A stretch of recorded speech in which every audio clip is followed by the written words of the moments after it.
All right, what's up, guys? Hope everyone's doing well.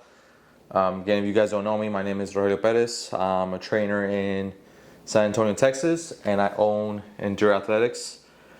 And it's a personal training business, which we help people with weight loss, strength training, and sport performance. So if you're in San Antonio and need help with any of those things and would like a trial to see if we can be of help to your goals, feel free to reach out. I'll put my social medias and my email down below.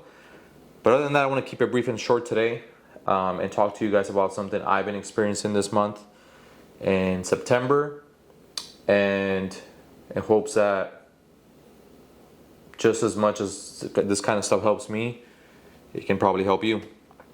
So focus is a big thing that we have to do if we have certain goals we want to meet, right? Now, these goals can be long-term goals, like yearly goals, monthly goals, even weekly goals, right? And all of that requires discipline and focus. Now, the discipline and the focus can be something that we have to commit to on a daily basis, right?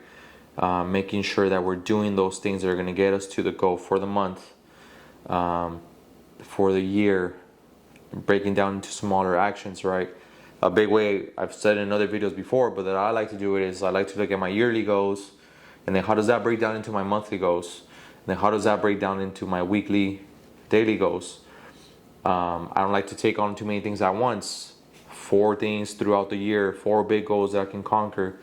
I'm still trying to be a little bit better with setting some long-term goals, like 5, 10-year goals.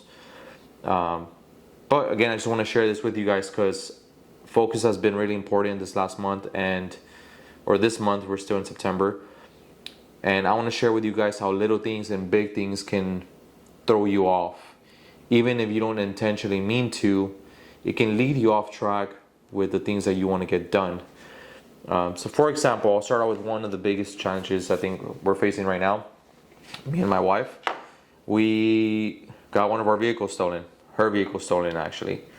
And now we're in this situation where we have to get her another car, right? So if you guys don't know the way that works, at least from what my understanding is, the first time a car's been stolen of mine, if the car ends up not being found within 30 days, that loan is kind of done with, as long as the insurance can cover what the car is worth. If not, the gap insurance takes care of that. I'm not going to go into details on what that is, but the problem still is that we have to look for another vehicle, right? And we have to get a right deal on it. Now, a goal of ours has been to try and focus on paying off debt, right? So we're kind of in a situation where they're like, do we get something pretty nice? Do we not go over budget? Do we just buy a car cash? These little things that we have to start thinking about, that we didn't plan on having the situation. And now I have to pretty much put myself in the situation, right? And see what's going to be the best move for us. But again, I need to keep that big goal in mind of I want to pay off debt, right? So that I don't get too misdirected from that big goal of mine just because I'm facing this goal right now. Or I'm facing this obstacle right now, sorry.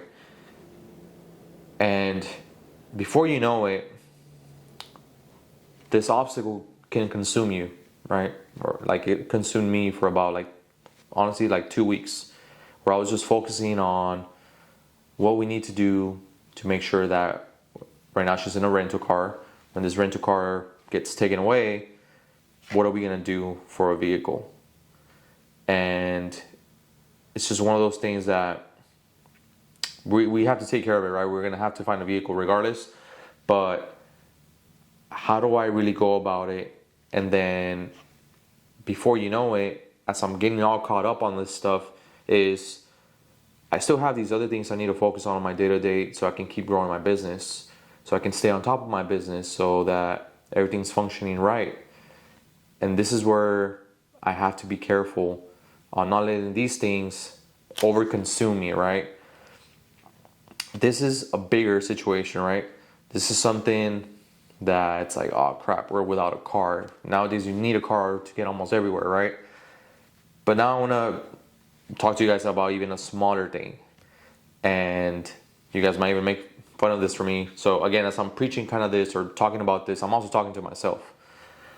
Because these are like inner conversations I'm constantly having with myself, especially now that I've been correcting it.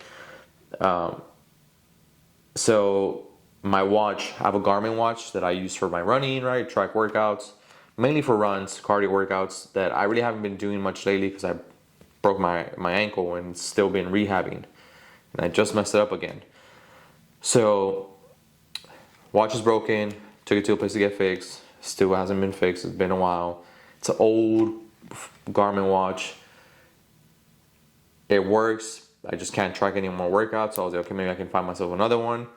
So I went through this whole rabbit hole of like, you know what?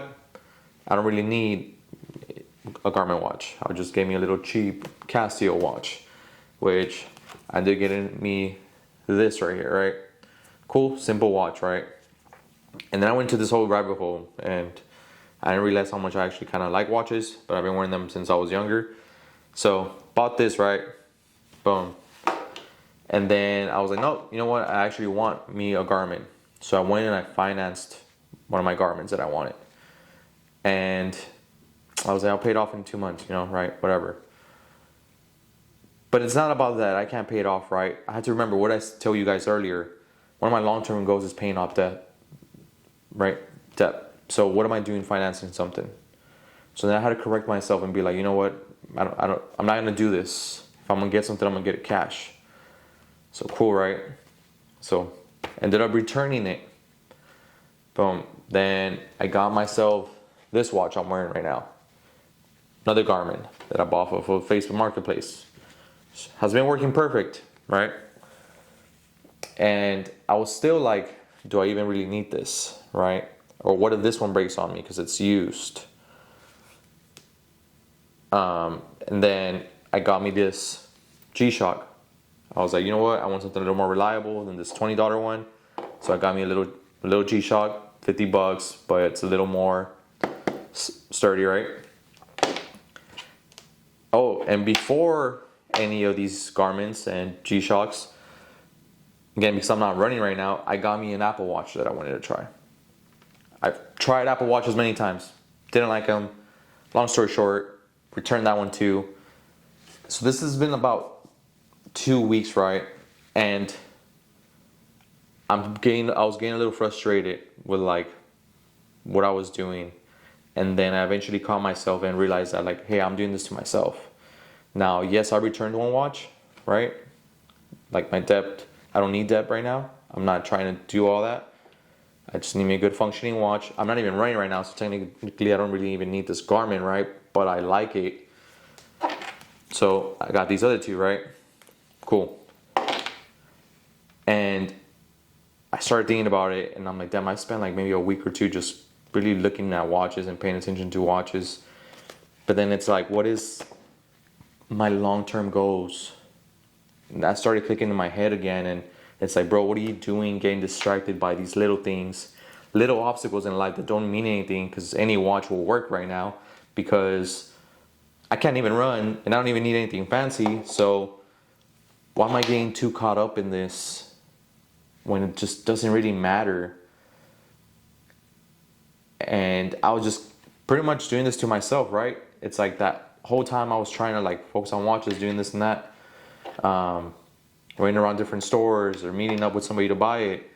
I could have been focusing on my business. I could have been focusing on just my overall goals, where my time and commitments going into. Because I don't know, if you guys eventually become self-employed, or even if you're just busy, if you're a mom, a dad, you understand how valuable your time is, right? And maybe you've forgotten and you kind of need this reminder. I think we all need some of these reminders sometimes. But a lot of these little things don't matter. They're minimal things that we can live without, and we don't need to stress so much for it. Like, yes, maybe the car thing is something worth thinking about, worth stressing about, because you want to make a right decision. It's a big decision. But these little things should not be taking so much of your time and so much worry, or it should even be bringing you stress, right? But the more you get it, the more you put your head in it, the more stressful sometimes these little things get, right? And that's where we need to be careful with this, and just remind yourself what's really important, and make sure you take care of those things first before you get caught up on these little things. You know, one thing I was reading today, and it's just a new book I started reading that I want to share with you guys on my Kindle here, and it's a book by Robert Greene, and it's a 33 Principles of War. And I just started this book, but as I'm kind of going through this, and I wanted to make this video. I made a little small video on Instagram about this, but I want to go a little more in depth into it. I read this, so I just started reading the book, which I want to share with you guys. And it says, you are your own worst enemy. Sorry, you are your own worst enemy. You waste precious time dreaming about the future instead of engaging in the present. Cut your ties to the past. Enter unknown territory. Place yourself on death ground where your back is against the wall and you have to fight like hell to get out alive. But the part of you waste precious time dreaming of the future instead of engaging in the present. Cut your ties with the past. So I read that, right, and like right away it kind of hit me thinking about how I was wasting precious time focusing on the car situation, focusing on simple things like this that don't really matter, like the watch, instead of engaging on the present and the things that I need to do today to better myself for tomorrow, to improve my business for tomorrow. And again, I'm not perfect, and we all usually need reminders like this, but I read that and it just kind of really clicked me, and I felt called out about it, right? So I think that's what's important here, that as it's finding out and being able to notice these things in us. If you're into this situation and you're able to notice like, damn, I'm really wasting time focusing on these little things or things that just don't matter right now, then it's like, okay, now you've been able to notice it. Now let's get back to correcting it. Another little part I also kind of want to share with you guys, again, because you guys, if y'all been following me, whether it's on social media or on my last YouTube videos, I've talked about how I've gotten a little closer trying to build my relationship with God as a Christian. And Matthew 6:34 talks about a simple phrase, but it's, so don't worry about tomorrow, for tomorrow will bring its own worries. Today's trouble is enough for today. Which again, like I read that and it reminds me a bit of what Robert Greene's talking about in his book. You waste your precious time dreaming of the future instead of engaging in the present. And a lot of this stress that we deal with in life, it's self-made. No one has put it on us. And it's crazy to think about that. We're putting the stress on ourselves. Sometimes we just need to let go of all that and get back on track to what really matters. I'll leave you guys with that. See you on the next video. Make sure you like and subscribe.